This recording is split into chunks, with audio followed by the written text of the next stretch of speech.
Hello, real estate investors. This is John with Real Property Management.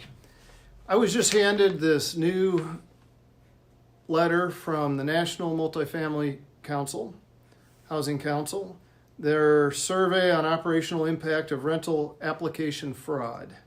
This was January 9th, 2024, so just a couple of weeks ago this was released.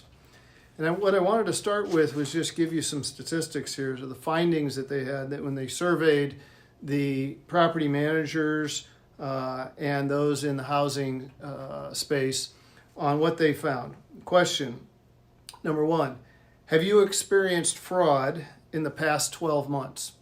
Now keep in mind, these are professional property managers that are answering this question. So you as a do-it-yourself property manager, where you're doing your own investigations of tenants, this does not apply to that. This is just those people that do this for a living.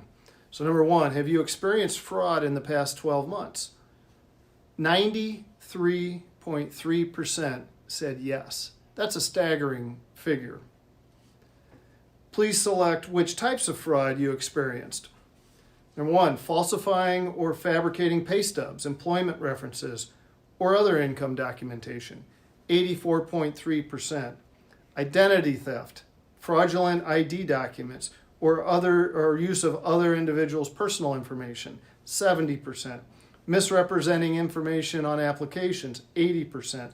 Use of fraudulent checks or other payment methods, 62.9%. Unauthorized cohabitants, illegal subletting, or other actions to evade application or the leasing process, 67.1%. The amount of fraud is just staggering. We see that a lot in the applications that we bring in, and I'll get to that in a minute, and we have ways of dealing with it. But have you experienced an increase in fraudulent applications and payments in the last 12 months? 79.1%. That's very consistent with what we see as a company, is the amount of fraud that has entered into the rental market in the last 12 to 24 months is just uncanny. I think a lot of it has to do with the economic plight that people have, the fact that those with good credit, with good backgrounds are able to purchase houses, and those that have bad backgrounds or bad credit or bad income situations, they can't get qualified to buy a house, and so they're in the rental market.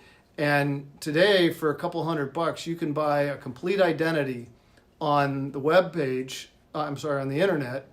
For a couple $100, you get an ID, you get a credit report, you can get a tax return, you can get bank statements, you can get a utility bill, you can get a selfie to match your ID.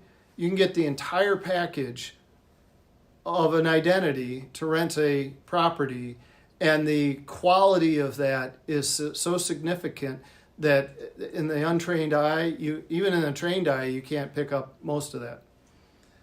Have you experienced an increase in fraudulent activity in the last 12 months? 79.1%. We just talked about that.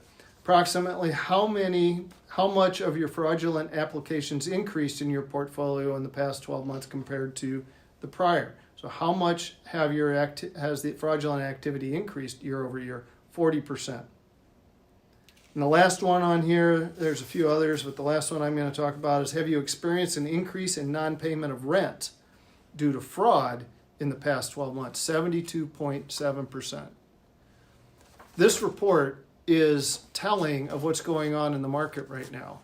And it's hard to believe that there's that much fraud in the rental market, but it's because a lot of people can't get qualified to buy a house, and they can't get qualified to rent, but they have to live somewhere. And so they're buying these frauds. Now, our company uses some forensic technology that assists in detecting this fraud before it ever comes through. Fortunately, we've had no losses related to fraud in the history of our company. But I can't say that for either somebody that's doing this on their own or other companies.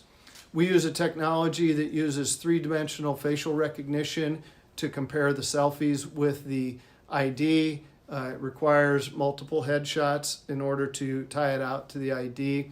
We take the encrypted data on the back of the ID and tie it out to the information that's on the credit files. We have systems that will go through and review all of the elements of the credit and do third-party validations and checks to this. We do an eyeball witness on each of the elements before we approve it. So the level of fraud detection that we use, this combination of technological intelligence and human intelligence, has prevented us from ever having a loss due to fraud. But this is something to be very concerned about, something that's going to become more and more prevalent. And with the release of this data, it's just staggering, but it's confirming what we're already seeing in the market. So be careful out there. Let us know if we can help. Thank you.